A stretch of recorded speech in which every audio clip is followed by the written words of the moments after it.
တွေဟာပြောနိုင်လို့သာပြောနေကြတာတကယ်စဉ်းစားကြည့်ရင်ပြောစရာတကွက်မှမရှိဘူးလို့ဒီလိုပြောကြမ်းဖန်ပြီးတော့သာပြောနေကြတာ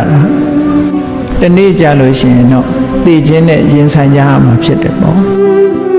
မသိတဲ့လူတယောက်မှမရှိဘူးလေကျမ်းကျမ်းမာမာကြီးနဲ့လဲသိချင်းသိတာပဲအဲ့ဒါကိုမြတ်စွာဘုရားကဆင်ញင်သုံးသပ်ပြီးတော့ဒီလောကကြီးဟာစိတ်ပူနေကြတာပါလားတရားဝါတွေအားလုံးဟာစိတ်ပူနေကြတာအာယုန်တွေနဲ့ဆက်သွယ်မိပြီးတော့လူတွေဟာစိတ်ပူเสียအာယုန်တွေနဲ့ရှင်တဲ့နှလုံးထဲမှာရောက်ရှိလာတဲ့အခါစိတ်ဆင်းရဲမှုတွေခံစားနေကြသို့တော့အဲ့ဒါလို့စိတ်ထဲမှာမကျေနပ်เสียအာယုန်တွေ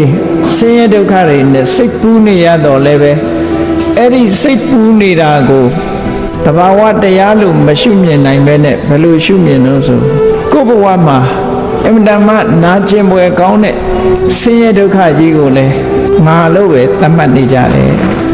ငါနေမကောင်းဘူးငါယောဂရှိနေတဲ့ဟောငါနဲ့သတ်မှတ်ပြီးတော့လူတွေဟာစိတ်ပူမှုကိုပဲငါလို့သတ်မှတ်ပြီးတော့တခါနေကြပြန်တယ်တဲ့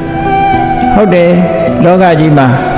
တဘာဝယုတ်တရားအတိုင်းတဘာဝနံတရားတွေအတိုင်းဖြစ်ပြနေတယ်လို့မမြင်နိုင်ဘူးတစ်စုံတစ်ခုဖြစ်ပြီးဆိုလို့ရှိရင်ငါရင်ထဲမှာပူတယ်ငါစိတ်တွေပူတယ်ငါစိတ်မကောင်းဘူးဒီလိုပဲကိုယ်စိတ်ကိုပဲငါအဖြစ်ပူလောင်နေတဲ့ဆင်းရဲဒုက္ခကိုငါအဖြစ်သတ်မှတ်ပြီးတော့နေကြဒါလောကရဲ့သဘာဝလို့ဖြစ်ငါအဖြစ်သတ်မှတ်ပြီးတော့လောကမှာပူလောင်မှုတွေနဲ့ဒီလိုဘဝမှာနေကြရတဲ့ပုဂ္ဂိုလ်တွေမှာကိုယ်ထင်တဲ့အတိုင်းရောဖြစ်သလားကိုကငါလို့သတ်မှတ်တယ်ငါဟာလို့သတ်မှတ်တယ်ဆိုတဲ့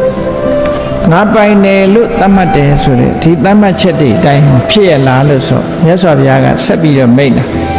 ကိုထင်တာတွေတခုမှမဖြစ်ဘူးတဲ့အားလုံးဟာတလွဲပဲတဲ့ကိုထင်တဲ့အတိုင်းမဖြစ်ဘူးတလွဲပဲဖြစ်တာတဲ့အမြဲတမ်းချမ်းသာမယ်ထင်ရင်လည်းချမ်းသာခြင်းမှချမ်းသာမယ်စီဝါဥစ္စာတွေရောင်းလို့မြတ်မယ်ထင်ရင်လည်းရှုံးရင်ရှုံးသွားတယ်ဟောနေကောင်းမယ်ထင်ပေမဲ့နေမကောင်းတာဖြစ်ခြင်းလည်းဖြစ်သွားတယ်အစင်ပြေမယ်ထင်ပေမဲ့အစင်မပြေဘူးဖြစ်ခြင်းဖြစ်တယ်လောကကြီးဟာ